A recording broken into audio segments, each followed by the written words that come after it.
Bom, pessoal, estamos na parte 4 agora da nossa aula inaugural, a nossa lição 0, estamos chamando assim, onde estamos falando um pouquinho sobre a história, curiosidades e dificuldades para se aprender a língua inglesa. Eu falei para vocês que essa mistura de dinamarquês antigo com francês antigo gerou essa abundância de sons em inglês. Do ponto de vista sonoro, o idioma inglês é um idioma com muitos sons e, portanto, uma sonoridade muito complexa, uma cadência muito complexa, e a maneira com que as palavras são escritas é muito diferente da maneira com que as palavras são pronunciadas, certo? Então isso é um grande problema para quem tenta aprender o inglês depois de adulto. Por quê? Porque o nosso principal material para aprender um idioma geralmente é escrito, né? E aí você esbarra com esse problema da pronúncia. Bom, esse é o primeiro problema. O segundo problema, então, que é o que faz do idioma inglês um idioma tão difícil também, é um vocabulário enorme. Eles têm um vocabulário que é disparado o maior vocabulário do mundo. Né? Tem gente que vai dizer que, bom, do ponto de vista sonoro, o inglês não é o idioma mais complexo, existem outros mais complexos. Eu acho que não, eu acho que o inglês realmente é o mais complexo. Mas ninguém pode discordar de que o maior vocabulário do mundo é o da língua inglesa. Por quê? Porque teve o vocabulário que entrou na língua inglesa moderna através do dinamarquês antigo e teve, que são as palavras parecidas com as palavras do alemão, as palavras parecidas com o do dinamarquês de hoje, com a do holandês, né? E temos palavras que entraram no inglês moderno a partir desse francês antigo dos invasores, que são palavras parecidas com o nosso português, certo? Então, geralmente, eles têm duas palavras para quase tudo, e muitos sinônimos, muito mais sinônimos para as coisas do que nos outros idiomas. Às vezes, as palavras, por exemplo, a palavra de origem latina, né, e a palavra de origem germânica são sinônimos, são realmente a mesma coisa. Às vezes elas têm uma leve diferença, são parecidas, mas usadas em situações um pouco diferentes e tal. Né? Vamos ver alguns exemplos aqui, alguns exemplos em que elas são realmente sinônimos. A palavra latina para manutenção em inglês é maintenance, que é muito parecida com a nossa manutenção, é quase a mesma coisa. Né? Mas também existe a palavra germânica, que é upkeep. Para ameaça, a palavra latina em inglês é menace. E a palavra germânica, que é um sinônimo, é igual, é a mesma coisa, quer dizer a mesma coisa, é threat. Para explosão, nós temos explosion, que é praticamente igual à nossa explosão, e a palavra germânica burst. Para estrangeiro, nós temos a palavra latina stranger, que é parecida com a nossa, e temos a palavra germânica, na verdade temos duas, foreigner ou outlander. Ok?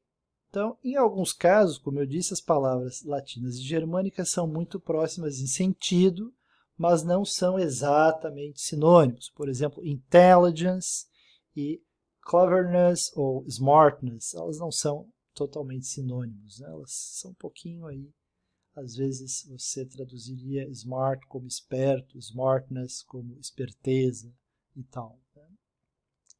Bom, seja como for, a abundância de palavras é enorme, ok?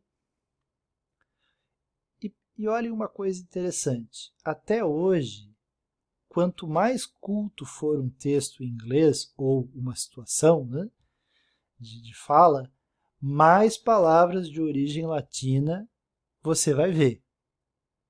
Ou seja, por exemplo, se você pegar um livro universitário, um livro que é escrito para o público universitário inglês ou americano, você vai ver muitas palavras de origem latina. palavras parecidas com as nossas, parecidas com o português, né? Se você vai assistir uma palestra em uma universidade, de um professor, sei lá, falando sobre, vamos ver, sobre novas tecnologias, provavelmente ele também vai usar muitas palavras de origem latina, ele está falando, né, para um público de alto nível e tal. Agora, se você pegar uma revista mais popular, por exemplo, uma revista de fofocas, né, ou você pegar revista em quadrinhos, por exemplo, aí você vai ver mais palavras de origem germânica. Interessante isso, né? Veja que as palavras de origem francesa, de origem latina, sempre ficaram sendo as palavras mais cultas no mundo da língua inglesa. Enquanto as palavras de origem germânica, as palavras que entraram via dinamarquês antigo, são consideradas as palavras mais usuais, mais populares, vamos dizer assim. É claro que o latim, como era a língua da Igreja Católica, também ajudou nesse processo, né? Muitas palavras entraram para o inglês moderno diretamente pelo latim, que era a língua da Igreja Católica. Ok? Então, pessoal, os maiores obstáculos para quem quer ter um inglês de alto nível vão ser a pronúncia, a habilidade de escutar e reconhecer as palavras e o imenso vocabulário. Então, não se engane. A princípio, o inglês é uma língua fácil, porque a gramática é fácil, não tem conjugação de verbo, né? Não muda a terminação, não tem declinação. I love, you love, he loves, we love. É tudo a mesma terminação, só para o he, she, it, aí no presente a gente bota um S final, né? A gramática é muito simples, mas do ponto de vista sonoro, para você escutar, para você conseguir reproduzir aqueles sons, é muito complicado. E o vocabulário é imenso, imenso, imenso. É dolorido aprender o vocabulário da língua inglesa moderna, né? Então, nesse curso de inglês em 30 lições, o que você vai aprender? Você vai vencer a etapa de nível básico. Eu espero que você consiga fazer isso em 4, 5 meses, ou de repente mais. Tenha certeza que isso vai ser equivalente a 4 anos de um curso regular em qualquer escola de idiomas, né? Mas você precisa seguir os passos do curso, fazer os exercícios, ver bem as aulas, né, com atenção, não deixar nenhuma dúvida para trás. Então, quando terminar esse curso, você vai ter introjetado, vai ter naturalizado, automatizado o modo de construir as frases em inglês. Você vai adquirir essas 300 palavrinhas de ligação aí que eu mencionei, que existem em qualquer idioma, essas palavrinhas de ligação, né? Como, com, sem, onde, lá, nem, mas, né? Você vai adquirir essas palavras, vai naturalizar, vai automatizar a ordem das palavras na frase, enfim, certo? Mas a ideia é que você saiba que, desde o início, né, que o caminho a trilhar não é fácil e não é rápido. Quando esse curso terminar, você vai ter já a habilidade de conversar cara a cara com alguém que fala inglês. É claro que vai ser conversa sobre temas básicos. Mas eu espero que quando você não saiba alguma palavra, você vai conseguir dar uma volta para se expressar. Como, por exemplo, imagine um estrangeiro que está tentando aprender português e ele não sabe a palavra tomada e, de repente, ele precisa falar alguma coisa relacionada à tomada. Aí ele vai dizer, é aquela coisa com buraco onde se liga uma coisa elétrica. Pronto, né? Se expressou. Eu acredito que você também vai, depois desses 6 meses, depois dessas 30 lições, seja lá quanto tempo leve, ler textos universitários, livros de administração, economias, negócios, claro que eventualmente consultando um dicionário, ok? Agora, se o que você quer ler são livros de literatura, revistas populares, você quer ver filmes e séries, você quer ler gibis e quadrinhos, ver programa de televisão, entrevista, entender música, saiba que o seu caminho vai ser muito, muito, muito longo, mas muito longo. Quando esse curso terminar, você vai precisar de pelo menos mais 6.000 palavras e expressões, além de treinar muito o seu ouvido e a sua língua. Eu acho que com bastante estudo, você vai poder fazer isso em 2 anos. Em 2 anos, quer dizer, você vai terminar esse curso em 6 meses e depois você vai ter mais 2 anos só treinando o ouvido, só treinando a pronúncia e aprendendo palavras.